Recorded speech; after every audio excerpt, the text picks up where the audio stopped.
It's all about getting ready for winter.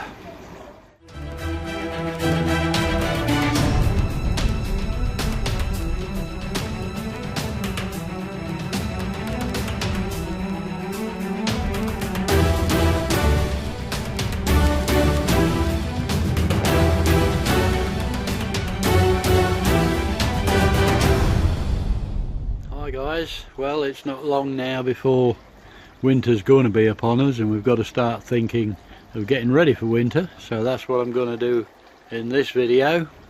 Start preparing for winter. Start thinking about getting them some wheat germ pellets instead of the normal pellets they've been on, the protein pellets. As you'll know, the wheat germ are a lot easier for them to digest, so we shall move them over to wheat germ pellets. But there's one or two jobs I want to do first, just to prepare for the winter. Well guys, what I want to do today in this wind is try to get it hoovered out, start to get ready for winter. As you can see, the lilies are starting to get the odd dead leaf now, so they're just starting to die back. So I'm going to get ready for winter. I'm going to get the hoover out and just give it a quick hoover around, make sure it's nice and clean. Okay, that's my vacuum all set up, so I'm going to get stuck in and give it a good clean out. Well guys, I'm about halfway through. A bit cloudy now. I'm about halfway now. I've got up to the lilies, so I've just got the other side to do. I'm just waiting now for the pond to top up a bit.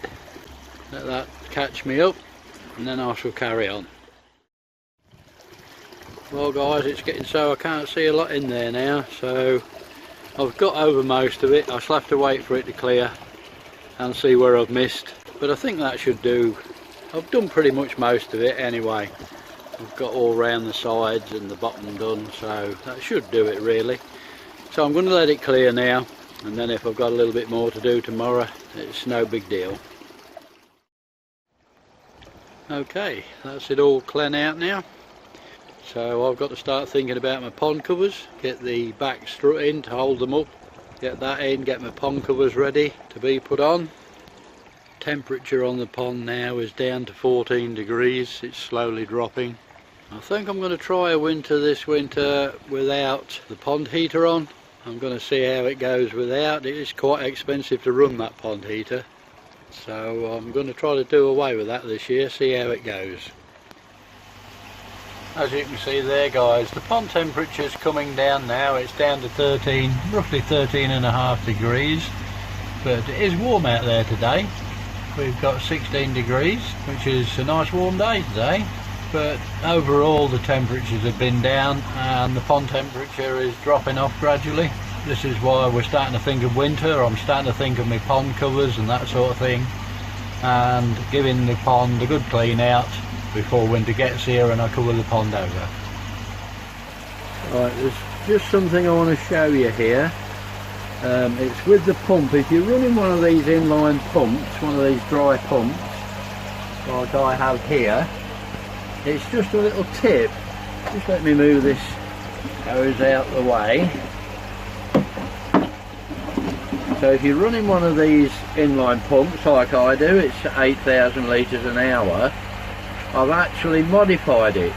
What actually happens is the dirt comes in here and the outlet is down here somewhere to the pump itself, which is sort of down, way down in the basket. What's actually happening is the basket inside is tilting, so as that's sucking the water through there and it starts to block, the basket actually gets crooked inside, and it makes the side of the basket that's getting blocked with the dirt closer to the outlet to the pump, and what it actually does is cut the water flow, cuts it down dramatically really. So what I'll show you, I'll just show you what I've done. If we whip this off, so what I've actually done, if I take my basket out and show you this side, what I've actually done, I hope you can see that, what I've actually done is fit, like, it's a bit of a circle of plastic, and what it stops it doing is pulling the basket right over that way towards the pump, and it's holding the basket out, and now it free flows most of the time. It's pretty good. It's just a little circle of plastic, as you can see, and what I did was melt it together, just sort of plastic weld it. I used a cable tie as well as a welding rod and a soldering iron, and I soldered it, or plastic welded it, to the actual basket itself. I mean, that is quite strong on there, and it works a treat. As you can see, I marked where the actual water goes out to the pump, and what it was doing, that circle there was just getting full with dirt and bits from the pond or a leaf and cut the water flow down. So like I say, I added that, and that just holds the basket from going tipped inside there, so it actually stays in position, and it works a treat. And there we go, and that's it back up and running again. It's a bit of a bad design really, so you'd think they'd have put something, a ring around the bottom of that basket to stop it twisting over. Okay guys, what I wanted to show you here was that Y valve, tapped Y valve. I think they're from Ace, I'm not sure, but what I've had to do is drop, I'll put a 2-inch gate valve in there just after the pump, so that I've got one either side now, so I can shut both them off and empty the basket without a lot of problem. I was using them taps, but these are very cheaply made. They're not very good quality at all, but they're not cheap. I think it was 20 some odd quid, 25, 28 quid, something like that. But they're very cheap and plasticky and don't last 5 minutes. The taps are had it actually, so I've had to drop a gate valve in there. So that sorted that out anyway. Now there was something I wanted to ask you guys, and some of you may know this.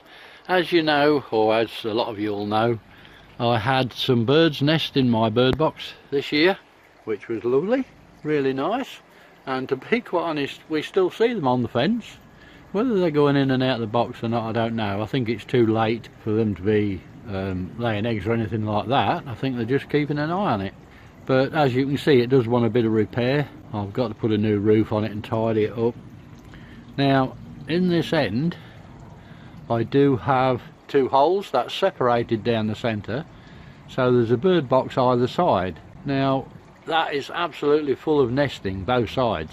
The amount of nest that they've brought in there is unbelievable. When I put the new roof on, I'll show you guys just how much straw and stuff and grass and everything there is in there.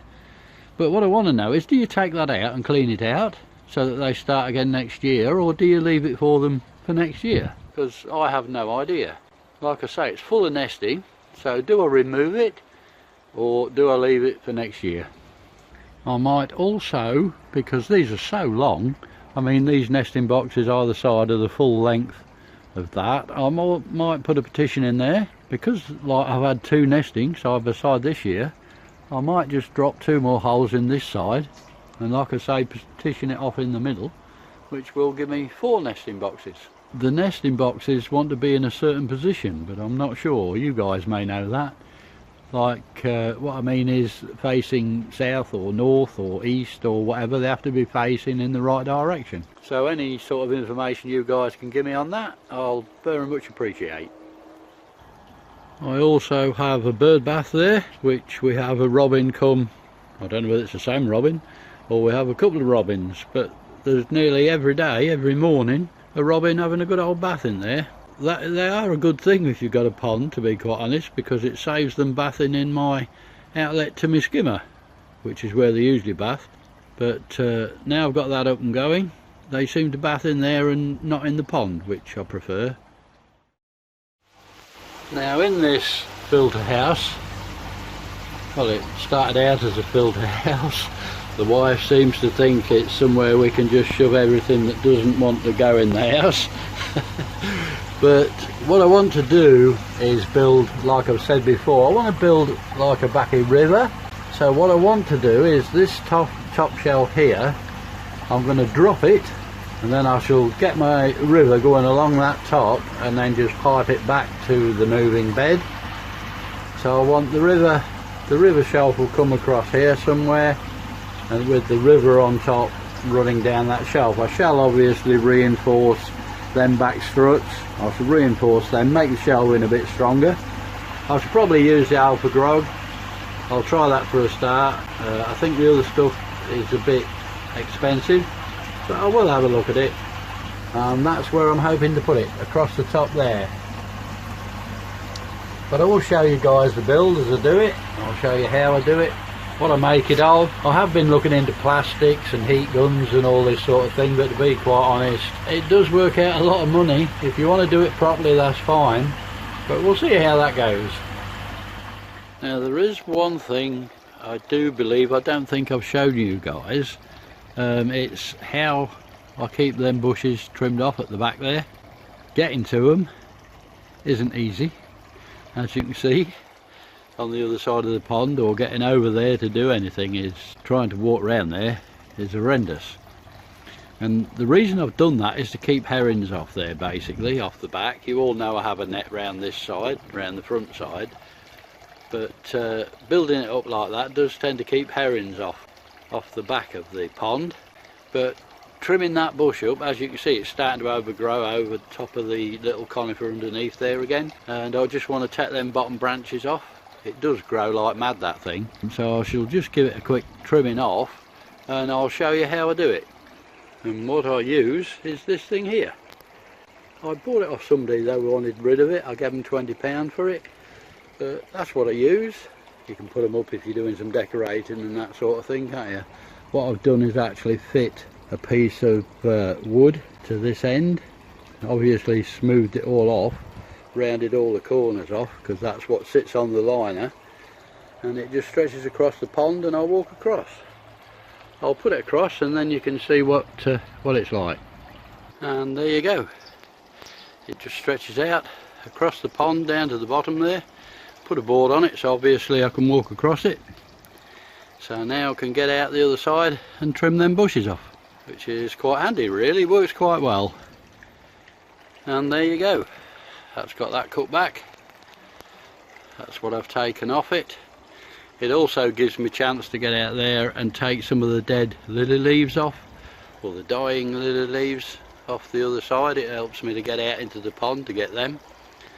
And then just, it's a matter of netting a few leaves off the top and the job's done. So that's a good bit of pond maintenance done today. And that's it, all packed up. So I'll get it put away. I'll get all this mess cleaned up, get that cleaned up, and we're done for today, I think. And there you go guys, all finished, tidied up, another job done. So it's a good thing if you knock these jobs off, make a list, knock these jobs off one at a time as winter comes up. It's no last minute rush and you've got them all to do in a day or 2 days. It's just nice and easy and it's not a problem. Okay, what I want to do today is, having vacuumed it out the other day, it did stir the pond up quite a lot, and the vacuum and filter don't remove it all. There will have been quite a lot of settlement in the pond, so what I want to do today is give it a good sweeping out. I'm going to use the brush that I usually use, and I'm going to give it a good stirring up and sweeping out. The filter will then sort of remove a lot more of it. So the order of the day today is to give it a good sweeping out and see what we stir up. Well, what I'm doing here is I'm just going around the outsides now with the long brush I've showed you before.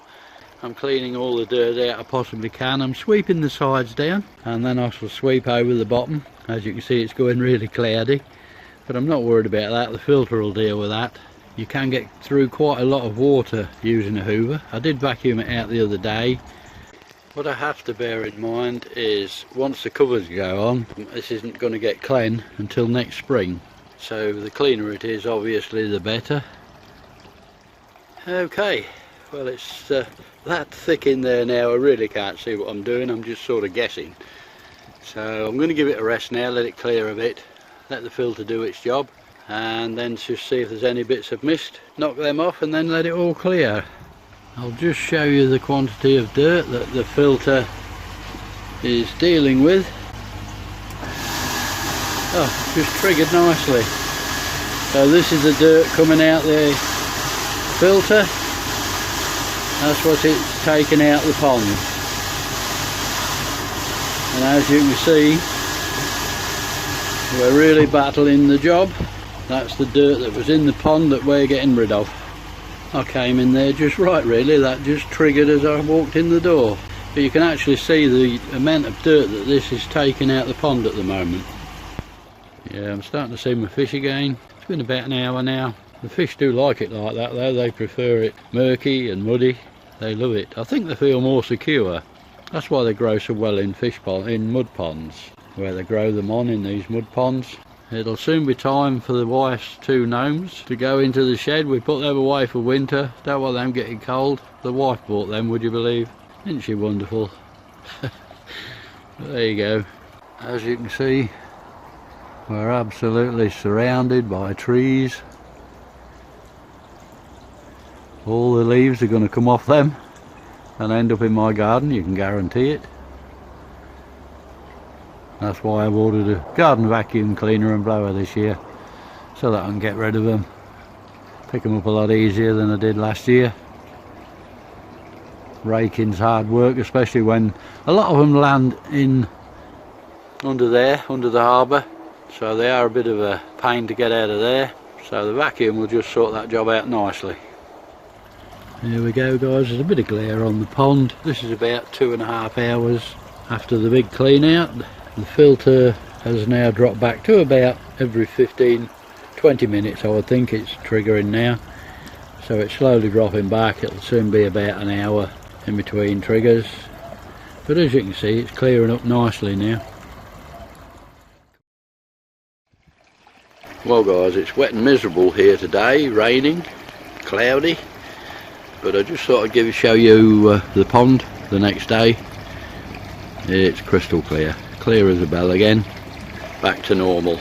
I'm not sure what you can see, there's some glare on the pond, but we're back to normal. So nice and clean in there, pond walls are all nice and clean, great stuff.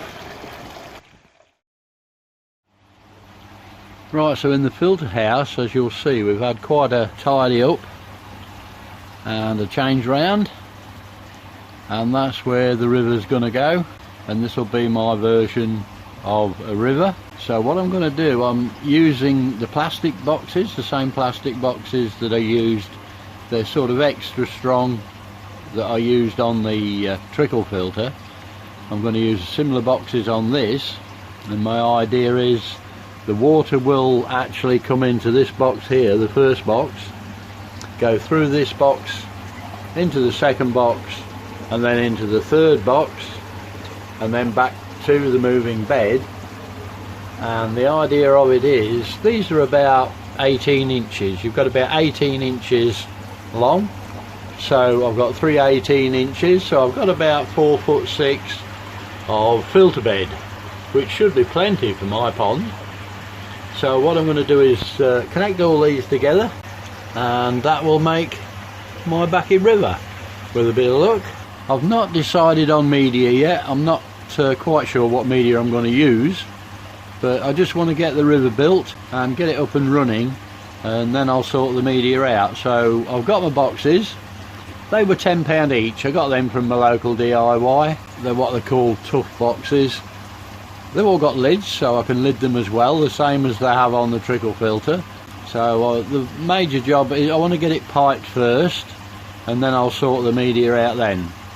But I've spent £30 up to yet on the actual boxes, so I'll keep you guys informed on what it cost me to build, but I just want to get it up and running for now. I'm not going to be able to do it in this video, it will be in the next video, but that's the stage I'm at the moment, so we'll see how I progress with that in the future. Well guys, that's about it for this one again. Don't forget, the Bakki River will be in the next one. So all that's left to say is thanks for watching, do take care, and happy ponding.